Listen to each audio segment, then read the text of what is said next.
Hey everybody, happy Sunday. We made it through another week, thank God. Got a little time to work today. I'm actually doing this on a Saturday, so it's a happy Saturday for me. Everything's a bit messed up, and it's been a good week for me. I've had a lot of people come and give me some good words, telling me that they saw my videos and they liked what I was doing with trying to help my local community. I've also been trying to do what I talked about last week, and that was not joining the darkness and the unfruitfulness of darkness, but rather exposing it. And it seems that darkness doesn't like when you expose it. So be prepared for that. I had to help my son's friend try to find his bicycle today because it got stolen, and it was a brand new bicycle that he just got on Easter from a local event that the fire station held, which is pretty sad. We're going to get into it today, and I didn't really have a certain message. I guess I do kind of at the end, which is going to bring it all together. But I saw a cool story, and I decided I wanted to talk about it. And it's about how charcoal, the word charcoal, is only mentioned 2 times in Scripture.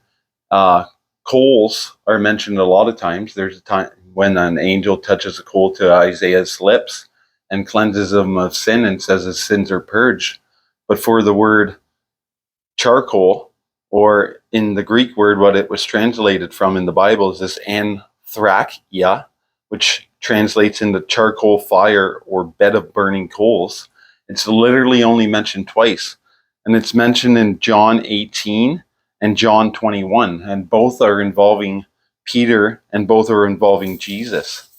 And I thought the story was pretty cool, so I decided to do a little research on it and just try to authenticate what I was reading, because I like to make sure that I'm aware and informed of what I'm talking about.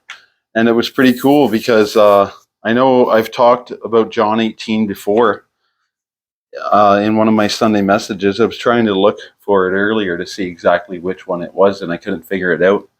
But I have brought up the story of John 18 before, and that's where it's after the Last Supper, and Jesus had already told them that one of them was going to deny him 3 times before the rooster crows. That Simon Peter was going to deny him 3 times before the rooster crows, and also said that one of them was going to betray him. And there's a lot happening in 18, and I could see how this could easily be missed. But the fact that the 2 words of charcoal are so close together in Scripture is something else. And it's still a lot in even from 18 to John 21 and what I'm talking about. So this only 2 mentions of it in all those verses could easily be like missed and not noticed. And that's why I found it so interesting. So just to recap, in 18, they're in the garden and Judas has already betrayed Jesus, and Peter cut off one of the guard's ears, and Jesus had bent down and fixed it up and told him to put away his sword, that it was okay, and this is what was supposed to happen, basically. And so they're in the place in the city where Jesus was taken to, I guess, for his like small trial, basically, before his big one with the religious leaders and stuff. And it's in John 18:18 where it says that Peter's standing outside. It says, and the servants and the officers stood there who had made a fire of coals, for it was cold, and they warmed themselves. And Peter stood with them and warmed himself. And it's in these next few verses, specifically in John 18:25 to 27, where Peter denies Jesus 3 times, and then the rooster crows like Jesus prophesied. But I wanted to bring note to verse 25 first, because it mentions again how Simon Peter is standing by the charcoal fire. And it says in 25, and Simon Peter stood and warmed himself. They said therefore unto him, are not thou also one of his disciples? And he denied it and said, I am not. And it's in the next 2 verses, 26 and 27, where he's still standing beside the charcoal fire and he denies Jesus the second and the third time, in which then some stories say that Jesus made eye contact with him and he went and he cried. Others say that he realized that the prophecy had come true about denying him 3 times before the rooster crows, and that he just felt extreme guilt and he left the garden area of where they were outside the home to go cry and weep. And I imagine that probably break my heart too if I denied Jesus. I don't think that I ever have, but if I did, I don't remember. And ever since I've been doing this, I've been doing my best to not deny him whatsoever, or deny the teachings and the things that we're supposed to be doing as followers of God and Jesus Christ. So then we go on to John 21. Now, this is the third time that Jesus had shown himself after his resurrection. The first time was to Mary Magdalene outside of the tomb, and the second time was to Cleopas and his unknown friend that was with him, walking to Emmaus from Jerusalem. And it says Cleopas was married to Mary of Cleopas that stood at the foot of the cross when Jesus was crucified. And theologians also say that his brother was, or him and his brother were related to Saint Joseph in some way. But we're not talking about that part. So anyways, in chapter 21, Jesus comes back and they're at the beach. Not the beach, by the sea of Tiberias. And he showed himself. And they came back after fishing. And what I want to focus on here is 21 verse 9. It says, as soon as they were to come to land, they saw a fire of coals there, and a fish laid thereon, and bread. So that's the second time, besides 18:18, 21:9, where it mentions coals. And then in verses 15 to 19, Jesus says to Simon, when they're dining, he told him to come and sit around the coals. And he said to Simon, Jesus saith to Simon Peter, Simon, son of Jonas, loveth me more than these? And he said unto him, yes, Lord, thou knowest I love thee. And Jesus said unto him, feed my lambs. And he said to Simon again, for the second time, Simon, son of Jonas, lovest thou me? Do you love me? And he said unto him, yes, Lord, thou knowest I love thee. And he said unto him, feed my sheep. 17, he said unto him the third time, Simon, son of Jonas, lovest thou me? Do you love me?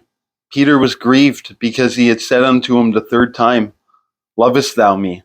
And asked him for a third time, do you love me? And he said unto Jesus, unto the Lord, thou knowest all things, thou knowest that I love thee. Jesus said unto him, feed my sheep. And it's interesting that he says, feed my sheep. And then it says, feed my lambs, because he wants them to feed the people we're training to be disciples into being sheep, and for you to be the shepherd.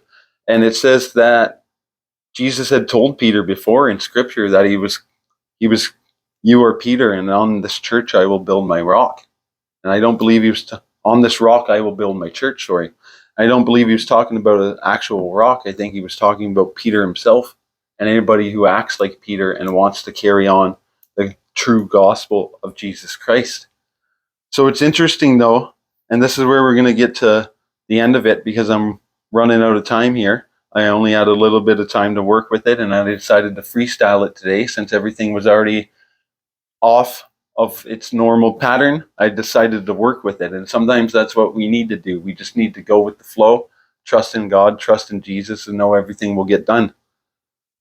So I thought it was interesting that they mentioned the charcoal 2 different times, because the first time the charcoal is mentioned is when Peter denies Jesus 3 times. And he was standing around it. It was a cold night. And I imagine you could smell it. You could hear the sounds of the charcoal crackling, feel the heat hitting his face. And that was probably one of his lowest times he had in Scripture, I'd say. The fact realizing that he did deny Jesus 3 times in order to simply save himself from whatever persecution he might face. And in then also fulfilling the prophecy that Jesus had and told them at the Last Supper. So I feel that would like be a heavy burden on a lot of people. But in chapter 21, Jesus reappears to them, and they didn't ask who he was because they knew who it was as soon as they saw him standing there on the beach. But Jesus gave Peter a chance here. He didn't just forgive him. He brought him to the place that he had left Jesus last. He brought him to the place where he had denied Jesus last. He brought him to, he brought the hot coals. He brought the charcoal fire to him. And you know, sometimes you have a smell and you remember a memory. Imagine the smell of charcoals and on a cold night and the crackling and everything else. And that probably stuck with Peter. So when he's sitting around the fire on the beach there outside of the sea with chapter 21 with Jesus, and he starts smelling that, I imagine all of those memories were running through his head at the same time. There's no one can know for sure, but to me it would make sense that those thoughts would be coming through. He denied Jesus in front of a charcoal fire, and now he's sitting around a charcoal fire with Jesus. And Jesus didn't just forgive him, he gave him the opportunity to talk and to say that he does love him 3 times, which is the exact amount of times that he denied him. And I think it's a strong thing to show that no matter how far that you think you may have gone, or how far from being saved by God's grace and mercy and the love of the gospel of Jesus Christ, that you're not. Because Peter literally denied Jesus 3 times, and Jesus already knew he was going to do that. And Jesus still basically here brought him back and made him feel good about leading ministry again. And he did it in the same way. Sometimes it's not that Jesus isn't with us. Sometimes it's that we need to go back to where we last left him and made the mistake of denying him and his word and his good works. So I hope I explained that good today. And check it out. It's pretty good. John 18, verse 18, and then verse 25 to 27 is where it talks more about what I talked about. And then John 21, 9, and then verse 15 to 19. So I hope you guys all have a good week, and thank you for sticking around for my Sunday message for you guys and my Saturday message for me. I will see you all next Sunday, God willing. And I just appreciate all the good words, and I appreciate that people are seeing what I'm doing and know that I'm speaking the truth. And I want to say I love you to everyone, and even to my haters, I love you as well. I hope you can catch my Sunday message next Sunday. Jesus Christ is King. I hope you all have a good week. Take care, guys. Bye.